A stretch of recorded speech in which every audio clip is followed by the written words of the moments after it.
Sales अभी देखते हैं difference between eukaryotes and prokaryotes. सही, ये क्या होते हैं, प्रोकैरियोट्स क्या होते हैं और यूकैरियोट्स क्या होते हैं। इसका मतलब बिफोर द न्यूक्लियस, इसका मतलब through nucleus.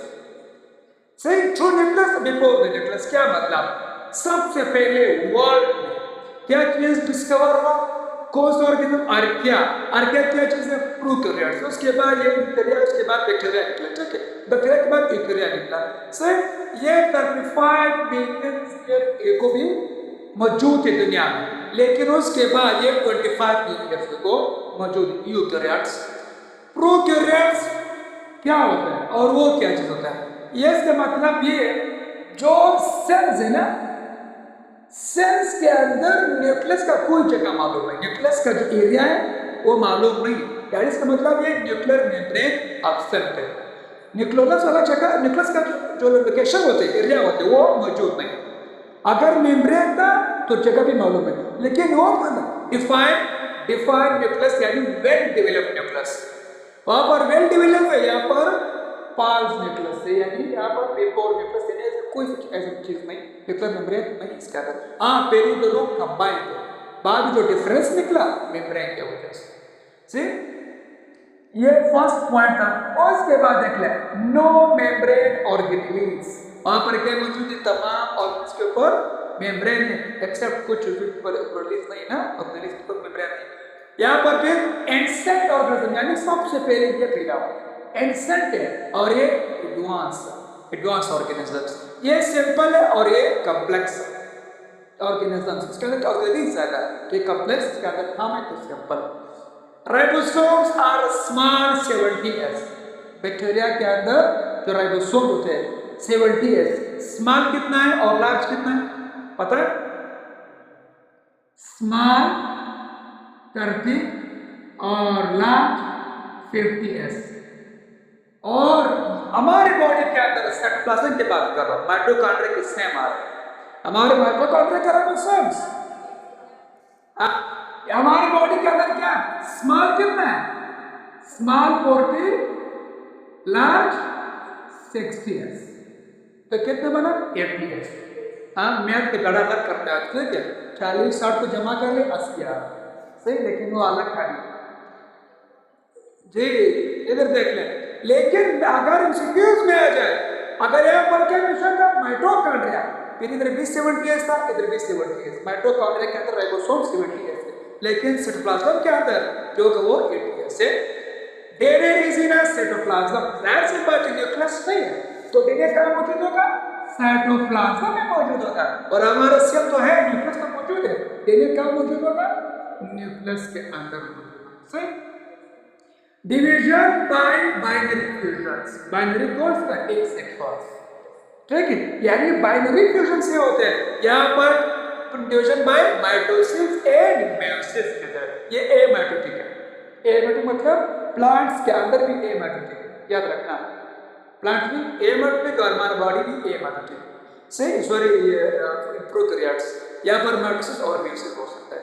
Flagella made up of flagellar proteins, इसका जो फ्लैजेला बैक्टीरिया का, वो किस से बने, फ्लैजेलियन प्रोटीन से बना है। से यहाँ पर flagella and Celia made up of tubulin proteins. से बाकी जो क्लेमेटिनास वगैरह वहाँ पर जो हमारे वो होते हैं, सॉरी फ्लैजेला और सेलिया किस से बने होते हैं, ट्यूबुलिन प्रोटीन से। से यहाँ पर नो माइक्रोट्यूब्यूल्स, फ्लैजेला के अंदर हालांकि वो आ रहे माइक्रोट्यूब्यूल्स आ रहे, माइक्रोट्यूब्यूल्स, लेकिन यहाँ पर माइक्रोट्यूब्यूल्स नहीं, फ्लैजेलेंट प्रोटीन्स है। यहाँ पर फिर माइक्रोट्यूब्यूल है, ट्यूबुलिन से बना है। ट्यूबुलिन कौन सा होते हैं, माइक्रोट्यूब्यूल होता है, प्रोटीन्स से। नो कोलेस्ट्रॉल इन सेल में, कल याद पढ़ा था कोलेस्ट्रॉल, याद, कोलेस्ट्रॉल क्या काम करते हैं सेल मेम्ब्रेन के अंदर, एंटी फ्रीजिंग काम कर रहे ना। यहाँ पर इसका जो सेल मेम्ब्रेन होते हैं, इन सेल मेम्ब्रेन के अंदर नो कोलेस्ट्रॉल, लेकिन हमारे बॉडी के अंदर cholesterol present in cell membrane.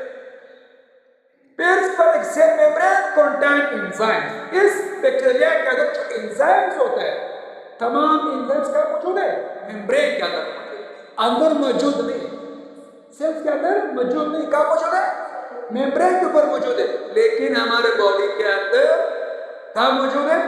Specific organelles contain enzymes. मुख्तलिफ ऑर्गेनेल्स होते हैं, हर ऑर्गेन्स के पास अपना अपना एंजाइम्स मौजूद है। Cell wall contain peptidoglycan.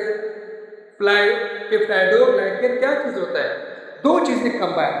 एक चीज क्या चाहिए कि प्रोटीन पेप्टाइड्स, दूसरा कौन सा है? कार्बोहाइड्रेट्स। ये दो मिले, इन दोनों को एक साथ में कहते हैं सेक्युलस। जब दो मुख्तलिफ कंपाउंड मिलते हैं, ठीक है, सेल मेम्ब्रेन में, हमारे बॉडी के अंदर सेल वॉल के अंदर सेलुलोज और काइटिन, प्लांट्स के अंदर की बात कर रहा हूँ, ये यूकेरियोट्स, ठीक है। सेलुलोज और काइटिन, काइटिन कहाँ मौजूद है? फंजाई में, और सेलुलोज प्लांट में और फंजाई में। हेप्लॉइड एन नंबर, यानी सिर्फ 1 एन, यहाँ पर जो क्रोमोसोम्स हैं हाफ मौजूद है। अभी तो इसके अंदर कितने 23 से क्लिक कर देंगे, हाफ 23 तो नहीं है, मैंने और कितना लिखा है? 23 लिखा है। हमारे बॉडी के अंदर स्पारोगेमेट्स के अंदर, चाहे वो ओवा या स्पारो, वहाँ पर 23 आपको अंदर, जो सोमेटिक सेल वहाँ पर 46 आ। हमारे बॉडी के अंदर सोमेटिक सेल के अंदर 46, गेमेट्स के अंदर 23। यहाँ पर ओनली 1 सेल, 1 हाफ क्रोमोसोम मौजूद है। डीएनए रेप्लिकेशन साइटोप्लाज्म जाहिर सी बात है न्यूक्लियस नहीं है, डीएनए कहाँ डिवाइड होगा? साइटोप्लाज्म में। हमारे डिवाइड होगा न्यूक्लियस का।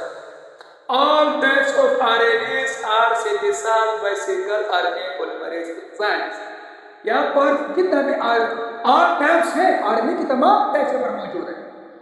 ट्रांसफर RNA, राइबोसोमल RNA सब मौजूद हैं, लेकिन सब एक ही एंजाइम कंट्रोल कर रहे हैं। कौन सा एंजाइम है? पोलीमरेज एंजाइम, सब एक ही है। लेकिन हमारे बॉडी के अंदर स्पेसिफिक आरएनए के लिए स्पेसिफिक एंजाइम्स होता है। अगर देख लो, राइबोसोमल आरएनए के लिए आरएनए पोलीमरेज 1, मैसेंजर आरएनए के लिए आरएनए पोलीमरेज 2, आरएनए पोलीमरेज 3, इसके नाम होते हैं। 3 एंजाइम है, यहाँ पर एक एंजाइम हुआ। ये था डिफरेंस बिटवीन प्रोकैरियोट्स और यूकैरियोट्स, और वो था डिफरेंस बिटवीन प्लांट और एनिमल सेल्स। बस इजी आसान। दो टिपिकल क्रोमोसोम का कुछ पढ़ा है पहले से। क्रोमोसोम्स याद होगा, क्रोमोसोम स्ट्रक्चर, फंक्शंस, न्यूक्लियोटाइड्स का नाइट्रोजनस बेस पढ़ा है। क्रोमोसोम ऑलरेडी कवर, एक टॉपिक रहता है।